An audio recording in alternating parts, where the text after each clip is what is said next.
What's up, ladies and gents? This is KSigKid, coming at you with another Destiny video. Well, we're about a week away until the dawning comes to Destiny. It's going to be our new holiday event, and what we want to do today is we pretty much want to show you and talk about the new ornaments that are going to be out there. The new exotic ornaments that we're going to see. There's going to be 10 of them, and we want to see which ones are awesome, which ones could use a little work, and which ones we are definitely not going to be putting on our gun at all. And of course, because this is YouTube 2017, we've got to say, please smack that frickin' like button and leave a comment below, because if you don't, the world's gonna blow up, or at the very least, the channel is going to close down because YouTube is screwing us over big time. Of course, you know, you gotta smack those like buttons before you know what's going on in the videos. YouTube 2017. So anyway, yesterday we talked about how we were getting the Dawning event on December 13th. It's going to go from December 13th until January 3rd. So that's going to be a long time. And with that, we're going to be getting some different stuff into the game. Strike scoring, SRL's coming back. SRL's going to be a permanent fixture in the game as far as private matches. We're going to get our Icebreaker back. We're going to get 2 new exotics. We're going to get new armor. And of course, we're going to be getting exotic ornaments. So exotic ornaments for some of our old favorites that we're rocking out. But how do these things look? Well, in my personal opinion, we've got a few winners and we've got a few losers. We're going to start off with the last word. So starting off with the last word, we have the sequel, and this is the first one, and honestly, this is probably one of my least favorites, period. Now, let's put this out there right away. You can never truly tell in screenshots what things are going to be like actually in the game, because we all knew whenever we saw the Hawk Moon Moonglow ornament that we said that was pretty cool, but it's even cooler when it's in the game because it does light up whenever you have those lucky bullets, so that's pretty cool. Any one of these different ornaments could have some awesome effect like that, but just going off of the static images, whenever I take a look at the sequel, I am not a fan. The last word, as it is just normally, is one of the best looking guns that Destiny has, and making it monochromatic, taking away its paint job, and then scratching it up and doing all kinds of things like that, just making it gray with some green lights, I'm not a fan. It doesn't look good. It is not a personal favorite of mine. I do not like this one. Moving on to its second one though, the Addendum. I like this one a little bit better. It's a little bit more of a throwback to the Wild Wild West, a sheriff type gun. You can see that little sheriff star on the handle. I like this one a little bit better, but like I said, overall, I'm a big fan of the way the last word looks just regularly. I think it's one of the best looking guns in Destiny. So I don't really think that they really hit it out of the park with the last word ornaments. Not a huge fan. Let me know what you think about that. And of course, I'm going to want to know what your favorite exotic ornaments are anyway from these new ones. Moving on next, we've got the Thorn. And with the Thorn, we're starting off with the Rose of Corruption. Now this one, I like. I like this one. This one basically looks like a rose. We've got the red, rosy type barrel paint job, and then the green stem handle. I like that. I like the look of this gun. I like the red and the extra spikes that we get on it, and then the glowing green handles and everything. I think this one looks pretty sharp. This is a pretty good job. I'm really a big fan of this. I think this is kind of a nice addition to the Thorn, a little bit of a nice change up. And for our second Thorn, we've got the Thorn of Acid. And this one's one of those ones where I think there could be an effect on it in the game that makes it look even better than it does right here. Because right now in the static image, I don't know, it's kind of one of those that could grow on me.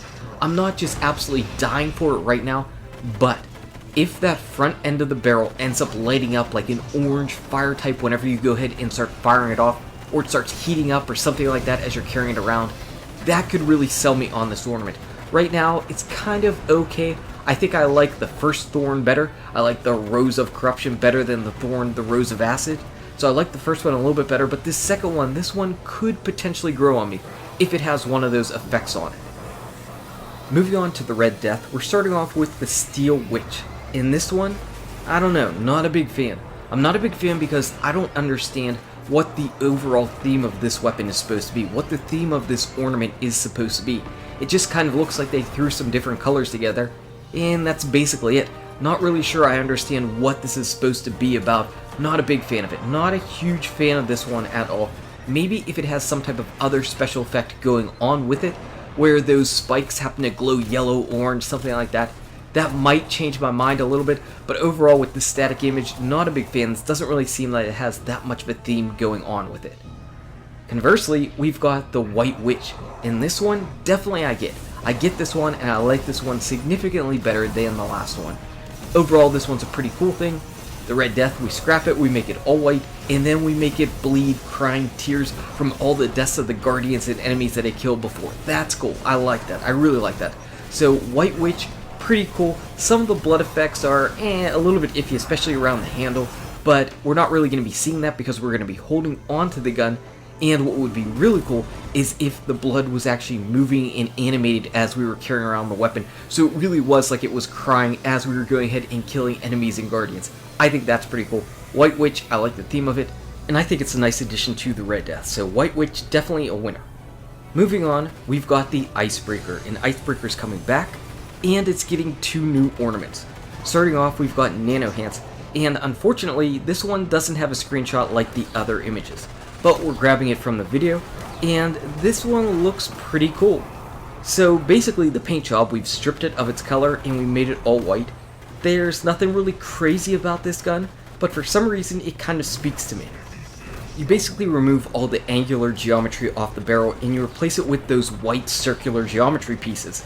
And it just looks cool, it looks pretty sharp. I like the way that it looks. There's nothing crazy about this gun, but for some reason I think it actually works. So Nano Hand's pretty sharp. Conversely, we've got Dune Maker. In this second ornament, not a fan at all. Number one, I don't like just throwing the camo paint job on it. I think that's boring. I don't think it really adds anything to the gun at all. And second, they removed everything that's interesting about the Icebreaker silhouette from the barrel. It's just a straight line now. There's nothing interesting about this gun. If you took all of the texture off this gun and just happen to throw up a silhouette of this gun, it's extremely boring. It's extremely boring. Compare that to the original Icebreaker, and I'm not a fan of this. I don't like the way or the direction that they went with this second Icebreaker ornament. So, Dune Maker, pass. And finally, the Black Spindle is getting 2 new ornaments. And for starters, we've got Cold Between Stars. This one is sick. Basically, our Black Spindle is Takenified. And what's really cool about this, why I really like this one, is because Black Spindle was the king, the absolute king of the King's Fall raid. And the fact that the King's Fall raid's all about Oryx and the Taken, then we go ahead and take the weapon for that raid and make it Takenified. I like this. I like that idea. I like how they tied that all together. This is a pretty sharp weapon. Obviously, if you've seen the Taken, you've already seen various textures and stuff in the game that looks like this. It works really well with this gun. I like it. And finally, we have Ragabone for the Black Spindle. Overall, I understand what they're doing with this. It's trying to be like a hive-type weapon, but that color palette, I don't know, just not a huge fan. I think that long pink-purple barrel just doesn't work out that well for me, even though I understand why they're using that, but not my favorite. I like the first one definitely better. So overall, we have some definite cool ornaments. I think Thorn is the overall winner because both of its ornaments are pretty awesome. The Last Word is probably the overall loser because Last Word is just so good looking, just as it is right out of the gate. Anyway, guys and gals, thank you so much for watching. If you enjoyed this video, smack that like button and subscribe to the channel. Check out these awesome videos. Good luck with your raids, your drops, the dawning, and I'll see you around in Destiny. Icebreaker. Camo. Why?